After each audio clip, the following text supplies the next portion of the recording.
Make sure to stick around to catch the bonus in this exchange. We're talking Audient ID series Mark 1 versus Mark 2.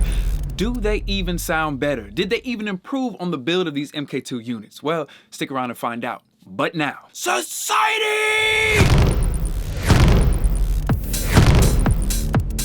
You know what you came here for?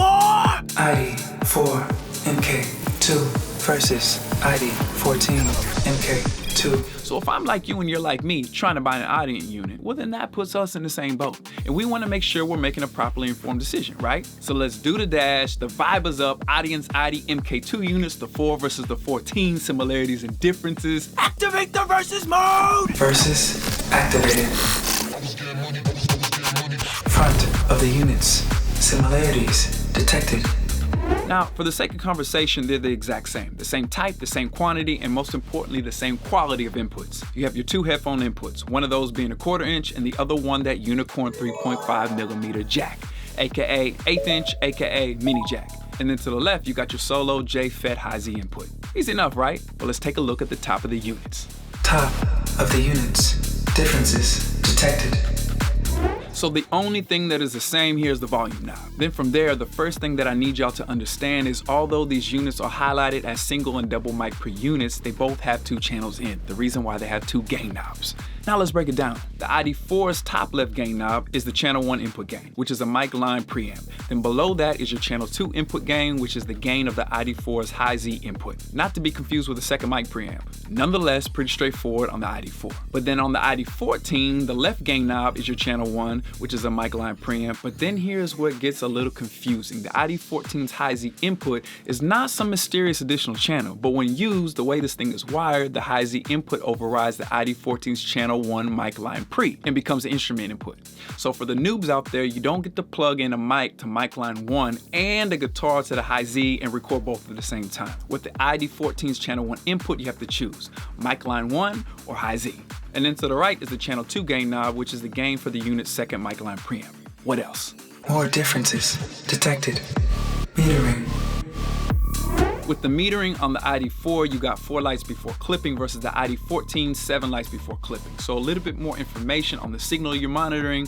Personally, I like the vertical meters on the ID14, but to each his own, right? More differences detected. Phantom power.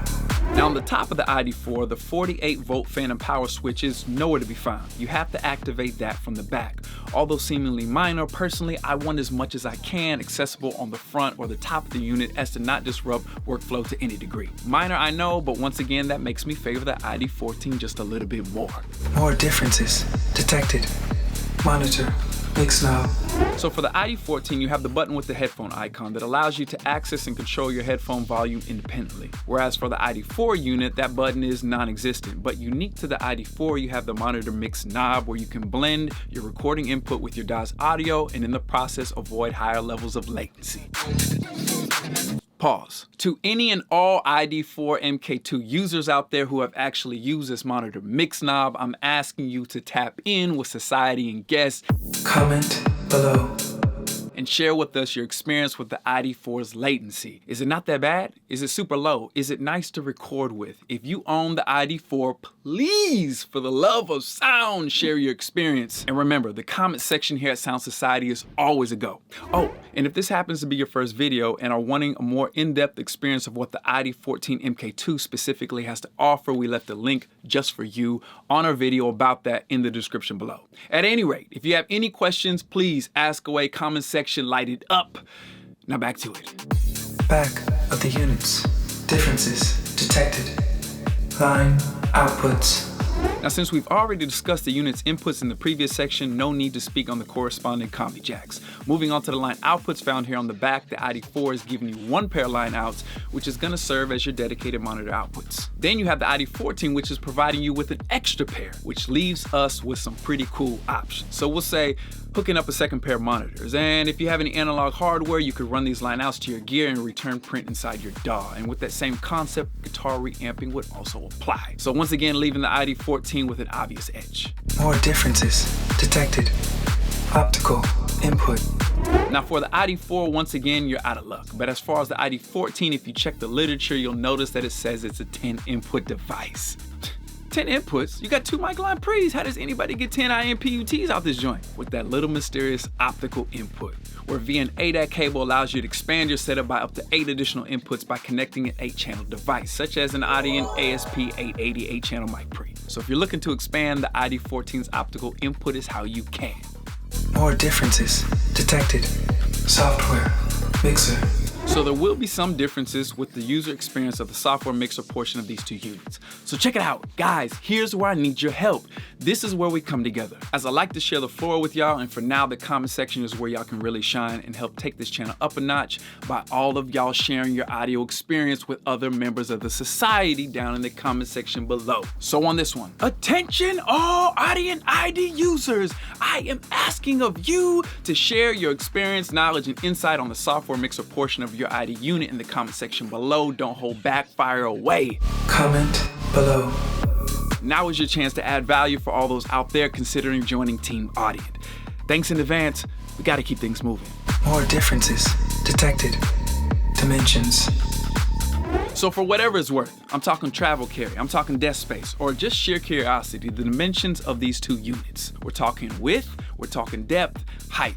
ID4 to ID14. On the width, we got 5.2 inches to 6.8 inches wide. Then on depth, as I like to refer to it as, both units are sitting at about 4.7 inches deep. And then lastly, the height, including the buttons, we got both units sitting at just under 2.5 inches tall. Almost the same damn size, but now you know, no more need for speculation. More differences detected. MK1 versus MK2. Price point. Now, oddly enough, for both units, you will be hard-pressed to find a deal, unless you're going with something used. But if you're buying new, MK1 or MK2, for the ID4, you're paying $200, and for the ID14, you're paying $300. Next. Design and features.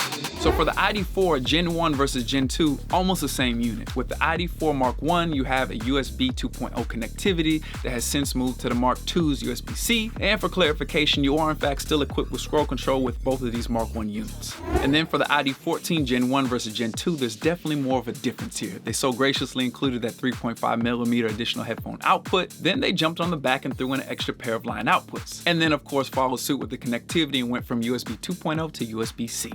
Sonic upgrades.